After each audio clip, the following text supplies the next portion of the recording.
A mensagem se encontra em Lucas capítulo 6, a partir do verso 37. Enquanto você abre, eu vou explicando como que vai acontecer a nossa aula de hoje. Nossa aula de hoje, nós vamos falar sobre 6 passos para poder ter a cura na alma, para que a gente possa sarar o nosso sarampo espiritual. O primeiro passo para sarar o sarampo espiritual da sua alma é não julgues. Vamos lá, verso 37, capítulo 6, verso 37. Não julguem os outros e Deus não julgará vocês. Não condene os outros e Deus não condenará vocês. Perdoe os outros e Deus perdoará vocês. O significado do perdão é que você deve amar o seu irmão acima de todas as coisas. É que você deve praticar o verdadeiro amor. O significado de não julgar é que você deve abraçá-lo, mesmo se ele fizer algo de mal contra você. O significado do perdão é que você deve praticá-lo todos os dias, de alguma forma. O julgamento é consequência do pecado. Se você está pecado, se seu coração está cheio de entulhos que não são da parte de Deus, esses entulhos eles vão acumular o seu coração e você vai praticar de alguma forma o julgamento com o seu irmão.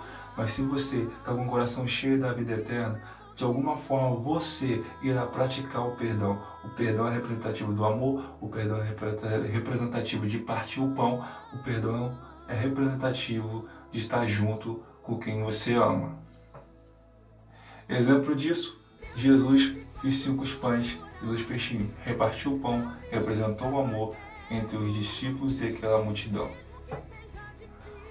Outro também é a prova do amor de Jesus na cruz, que liberou o perdão, tirou o fardo do pecado e liberou o amor para o mundo. E outra prática do amor também é quando, na entrada da porta da sinagoga, está um pedinte na beira da porta da sinagoga. Não tenho nem prata, nem ouro, mas o que eu tenho, eu vou te dar, que é a palavra de Deus. Isso ele não julgou o estado daquela pessoa, mas ele olhou aquela pessoa como ela deveria estar no futuro e disse para ela, injetou fé de como ela estaria. Não tenho nem prata, nem ouro, mas o que eu tenho, eu vou te entregar. O segundo passo para sarar o sarampo da sua alma, dê aos pobres. Capítulo 6, verso 38. Deem aos outros e Deus dará a vocês. Ele será generoso e as bênçãos que ele lhes dará serão tantas que vocês não poderão segurá-las nas suas mãos. A mesma medida que vocês usarem para medir os outros, Deus usará para medir vocês. É aquela linda mensagem, né? De se você semear muito, você colherá muito. Se você semear pouco, você colherá pouco. Então, para que você sare a sua alma, o sarampo da sua alma, você precisa semear na vida de alguém. O que você tem, você vai liberar sobre a vida de alguém. O que você não tem, busque a ter. Porque você precisa sempre estar cheio de vida para liberar vida para alguém. E o que você recebe, você tem que liberar. Porque se você não libera, você se torna não mais um crente, mas um crente baleia, que só recebe, mas não dá frutos e não permanece. Terceiro passo, deixe a cegueira. Verso 39 diz assim, e Jesus fez estas comparações. Um cego não pode guiar outro cego. Se fizer isso, os dois cairão no buraco. É importante que a gente vigie com quem nós andamos, porque a Bíblia diz que um abismo puxa o outro. Se a gente andar com pessoas que não vai agregar nada com a gente, nós seremos levados ao buraco. E esse buraco, ele nos afunda cada vez mais. Mas se a gente decidir mergulhar no oceano de Deus, no furioso oceano de Deus, nós encontraremos tesouro que nunca revelou para ninguém. Porque Deus revela para os seus filhos tesouros escondidos. Então, se andamos com pessoas erradas, no momento errado, na hora errada, que não nos agregue em nada, nós seremos algo que não vai agradar a Deus, mas seremos aqueles que vão ser perdidos, porque um cego não pode guiar outro cego, que é capaz de se perder no caminho. E o rebanho não pode se perder, o rebanho tem que andar sempre junto na palavra. Quarto ponto se chama: nenhum aluno é mais importante do que seu professor. Versículo 40 diz assim: nenhum aluno é mais importante do que o seu professor. Porém, quando tiver terminado os estudos, o aluno ficará igual ao seu professor. Para sarar o sarampo da sua alma, você precisa ter um mentor. Esse mentor te ajudará em conselhos a qual você não está direcionado ainda. Esse mentor te ajudará a ser um próspero, a andar no caminho correto, a ir para o lugar certo, a pregar a mensagem certa, a evangelizar pessoas corretas e a evangelizar pessoas certas ao caminho certo. Essas pessoas vão te ajudar, a ser um discípulo fiel, uma pessoa que vai dizimar, uma pessoa que vai fruir no seu ministério.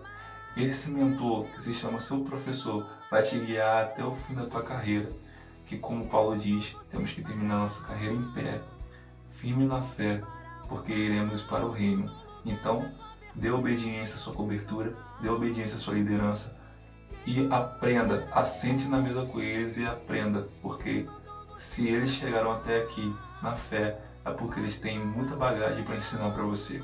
Então aprenda, sugue bastante sua liderança, que eles têm a mensagem. O melhor professor é o Espírito Santo, claro, mas o seu mentor é essencial também na sua vida. Quinto ponto se chama seu próprio olho. Verso 41 diz: por que é que você vê o cisco que está no olho do seu irmão e não repara na trave de madeira que está no seu próprio olho?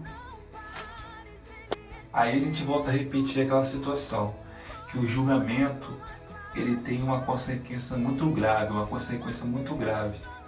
Essa consequência é que a gente para de reparar os nossos pecados, a gente não presta atenção mais na gente, no que a gente deve tirar para deixar nossas vestes brancas, para deixar a gente com a cara do reino, com a face do reino de Deus, e começa a prestar e botar culpa em outras coisas.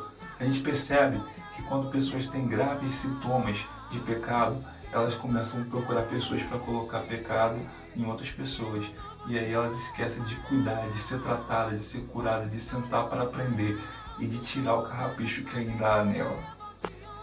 Último ponto e sexto ponto: poderá ver bem. Verso 42. Como é que você pode dizer ao seu irmão: me deixe tirar esse cisco do seu olho, se você não reparar na trave que está no seu olho? Hipócrita, tire primeiro a trave que está no seu olho, e então poderá ver bem, para tirar o cisco que está no olho do seu irmão. Conclusão: todo início de julgamento com deficiência e todo começo de doença de sarampo na alma começa com um princípio de julgamento. Mas todo princípio de cura do sarampo na alma, ele termina com um alívio de entender que primeiro eu devo me analisar, ver o que eu tenho que tirar que ainda não agrada o Espírito Santo e nem o reino de Deus, e nem o meio dos meus irmãos aonde eu sempre me relaciono ali. Eu preciso entender que eu só vou adquirir uma geração na minha vida, uma geração sarada diante de mim, quando eu primeiro se sarar e me ensinar também essa geração se sarar. O sarampo, ele traz doença no físico, mas o sarampo espiritual é pior ainda, que ele traz doença na alma. Então, se eu começo a me importar mais com o meu vizinho A, vizinho B, vizinho C, vizinho D, cidade tal, igreja tal, pastor tal, pessoa tal, irmão tal, eu acabo me perdendo no foco que é a cruz de Cristo, que é o reino de Deus e a coroa que é em mim. Deus me chamou para ser líder, Deus me chamou para ser ministro, Deus me chamou para ser profetisa, Deus me chamou para ser pregador. Para que Deus te chamou? Você abandonou a rede? Volte para o mar alto, no lugar da sua vergonha, Ele vai te honrar. Mas não deixe que a trave dos seus olhos primeiro tire a trave dos seus olhos para enxergar melhor. Cuspa, volte a ver, volte a ver. Só assim você vai conseguir entender que o princípio do reino de Deus não é ver o que o A e o B está passando, mas entender que eu faço parte dessa classificação, que estou sendo curada dia por dia, estou sendo sarado e limpado dia por dia por Jesus de Nazaré, e que Ele está vindo para buscar essa igreja que está se curando, que está se limpando todos os dias, para quando ele chegar diante dele, as almas estão nas suas mãos, os frutos que permanecem estão nas suas mãos, e você está com suas vestes lindas e puras para entrar no reino dos céus. Eu quero terminar esse vídeo dizendo que Jesus te ama muito e que em breve estaremos juntos na sua igreja ou junto na sua casa fazendo uma oração, clamando e orando. Eu sou líder de célula da Filipenses, sou da Igreja Evangélica Tabernáculo da Adoração, sou ministro de louvor e de palavra, e vamos juntos levar o reino de Deus, seja a forma que for. Naquela época eu escrevia cartas, enviava carta. Temos vídeos, redes sociais hoje. Use da melhor forma, não da pior forma. Então, cure o sarampo da sua alma. Deus abençoe. Obrigado.